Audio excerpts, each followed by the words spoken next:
we had the dream to ride motorcycles through Africa. Asa umetoka na senke nduthi kutoka Holland mpaka Africa na sasa wako Kenya. How is it possible? Let's go.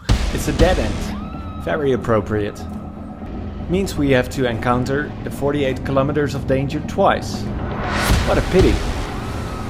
The place may be called the hell, but for those who like their off-road adventures, this is a true paradise.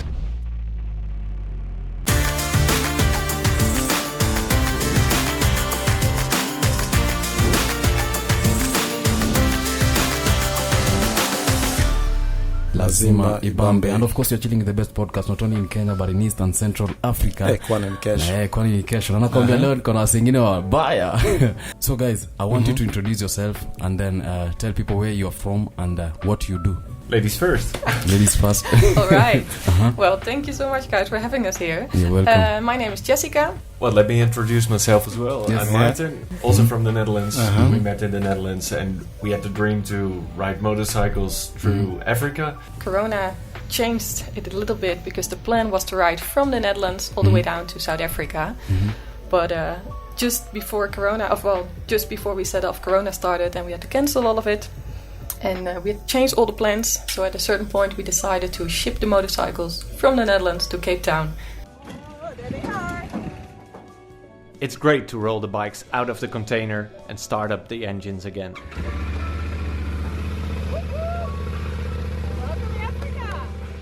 And that's where we started. And we now about 7 months on the road. And we made it to Kenya, to the East Coast. Welcome to Kenya. Thank you. Asante Thank you very much. So how did you guys come up with the idea of like riding all the way to Africa using a piki? I think we both have quite an adventurous mindset and we like to travel, see something from the world, discover. Doing that on a motorcycle is the best way to do it because you're out there in the middle of it all, because there is no car around you or a bus or whatever. You're in the open air, you hear the people around you, and that makes traveling on a motorcycle so unique. And riding a motorbike itself is quite an adventure as well, so every day is a new adventure again. Is it like a special motorbike or is it's kind of customized for, like, what kind of a motorbike is it? We're riding a Tenere 700, it's a Yamaha, and it's an all-road bike, so it's good for the main road, just on the highways if we have to do long distance, but it's also a very good bike for off-road riding. Okay. So it's like a middleweight bike. All right. Perfect for Africa. So it means anybody can decide. If right now I decide I want to go to Holland using my motorbike, my piki, I can just cross the border. Oh yes, we saw. Well, funny that you say it. There's always a discussion with motorcyclists. Okay. What is the perfect motorbike? Yes. Well, we can tell you there is no perfect motorbike. You have the big GS's, and some people say that's way too heavy. But we were riding in the desert, and we were struggling, and the small pikis overtake us, and they have so much more fun riding in the sand than we do. So there is no perfect motorbike. Any bike you can take if you like it. Any bike. Yes. So what are some of the challenges you guys gone through during the trip? Yeah, we're looking at each other and laughing. Actually, we had quite a hassle-free travel. The border crossings are always challenging. Well, you have to prepare for it, do the paperwork, and just take time. So usually when we have a border crossing, we set off at 7, sometimes 6 o'clock in the morning. Make sure we are there in time. And usually it takes about 4 hours to cross a border, but we didn't have any issues actually. So there's nothing like visas, visas crossing one from one point to the other. How do you go about it? Like how long does it take? Because sometimes in Kenya, in Africa, it can be a bit long process before you get the documents. Yeah. True. So how did it work for you? Well, we do our research up front. Okay. And for quite a couple of countries, we need a tourist visa. And I think the process in Africa is really straightforward because for most of the countries we can get an e-visa, and with the e-visa you can just apply online and you get it in your mail within 1 week. You print it, take it to the border, and you're sorted. So that's great. Whoa. We should be going also. So how do you guys finance your trip? Because it's very long distance. How do you guys finance your trip? And very expensive. Well, if I go on a holiday, I spend more money than we do here on a month because that's the time that you want to explore and want to have fun, and that's like a short time that you want to do as much as possible. But we traveling with a tent, so we camp a lot of times. We eat with on the side of the road, just a local food. So we try to keep it quite low budget. And before this trip, when we decided we wanted to do this, we worked a lot. And I don't want to be positive about Corona, but we could do some extra hours. So we working while we were, we couldn't leave because of Corona. So we stayed longer at the employer where we worked, and we could do extra hours. And we were just working as much as possible and save up for this trip. So during the journey, has your motorbike had any issue, like accidents or something? The only issues we had were flat tires, and at the moment you get a flat tire, you think like, Yeah, and this deal is with this is gonna take some hours. Okay. Yeah. And it's never the right moment because either it's starting to rain or it's getting dark or whatever. But flat tires always end up in beautiful moments because you have to stay there, and usually it's close to a village or whatever, and the people from the town coming to you out of curiosity, but also being very helpful. So it's easy to make friends with a breakdown, and people invite you to their homes, and actually it's really nice. So, but isn't there like a point where probably you're a bit scared at a point, like, oh, maybe you're stuck in the middle of somewhere and you're like, security matters and all these kind of things? Yes. We never felt unsafe in the whole trip, and we carry some water with us, some instant noodles, so we always carry some things that we can at least survive. In the worst case. Sounds really adventurous, right. but for 24 hours or Yes. something, so you'll be able to sort things out. And if you have a really big breakdown or whatever, there's always a lorry. You can put the bike in, go to the next town. Okay. There's always a solution. As long as you're creative and flexible, things will come your way. All right. So from Holland now to Africa, Kenya, how long did the trip take? How long was it? Well, we tried to ride from the Netherlands to Africa through the west coast, but then we got stuck in Morocco because of Corona. The border shut, so we were closed there. But luckily, the borders opened up again, and we couldn't go further south, so we decided to go back to Europe and then shipped.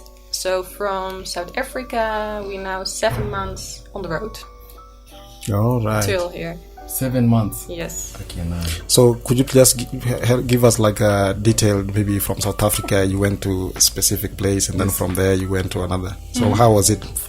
Which borders were you crossing from South Africa? Well, we started indeed in South Africa, and then we took like the east coast, and then we went a little bit up north towards Lesotho. This is like a small country landlocked in South Africa, but completely different. It has nothing. Doesn't like South Africa at all. Then we went to Eswatini, Mozambique, and there we left the bikes behind a little bit because there you have to enjoy the beach life. Yeah. Then we went up north to Malawi, Tanzania, and from Tanzania we went to Rwanda, Uganda, and now in Kenya. Yes. Some of the beautiful places you guys have visited. Which are some of the beautiful... What stood out for you during the trip? Well, do you have some minutes? Well, as Jessica just said, we got stuck in Morocco, and Morocco is really a desert country. Yes. And since we started in Cape Town in South Africa, we kind of missed the desert because there is something unique about it. It's remote, it's adventurous. The riding is really cool because it's all dirt and a lot of sand, and that's what we like. It's Nice challenge. And when we entered Kenya, we entered from Sipi to Kitale, and from Kitale we went up north to Lodwar, and there we enjoyed the desert for the first time again since Morocco. So that was really special, really nice. Wow. So you would advise anyone probably with a motorbike to go for the adventure if they are prepared, probably financially. Yes. And another question I just want to ask. Right now we have like a fuel disaster that there is no gas. So how is it working out for you with the whole trip? Well, we were in Lodwar and we wanted to spend some more days in the desert, but because of the fuel problem we decided to go back because we were lucky. We were when we arrived in the town we got fuel within 2 hours. We just had to stay in the line for 2 hours, so that's quite short if we heard all the other stories. So we had a full tank and we decided to go back because it was too much of a risk to go into the desert while there is a fuel problem that didn't feel right. And then we went to Eldoret and there was no fuel. So we stayed there for 3 days, every morning 6 o'clock, to see if there's fuel, in the afternoon, in the evening. Oh no. But it doesn't really matter because we don't have a time schedule.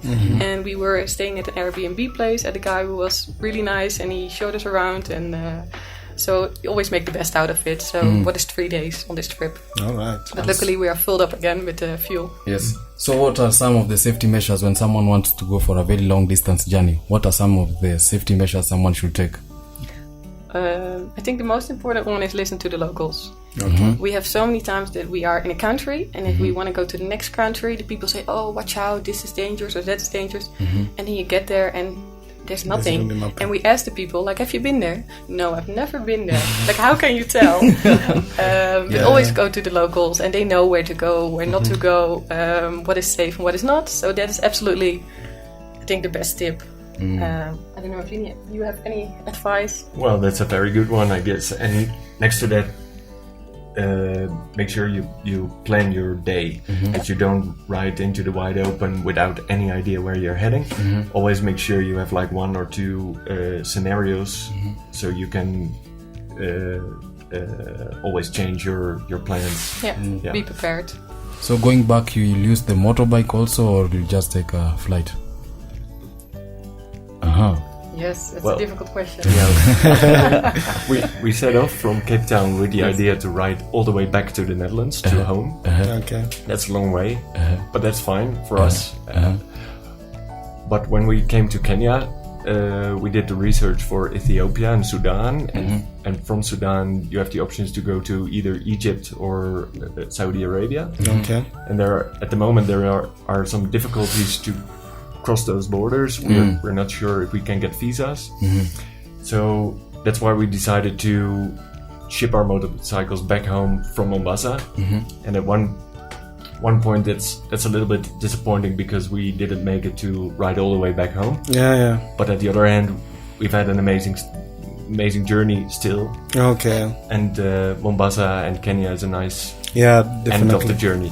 So you guys, we wish you all the best, by the way, during your journey. Thank And you we are so so much. happy because this is the first time you're hearing someone coming all the way from Holland to Africa using motorbike. We really appreciate you guys having you guys here.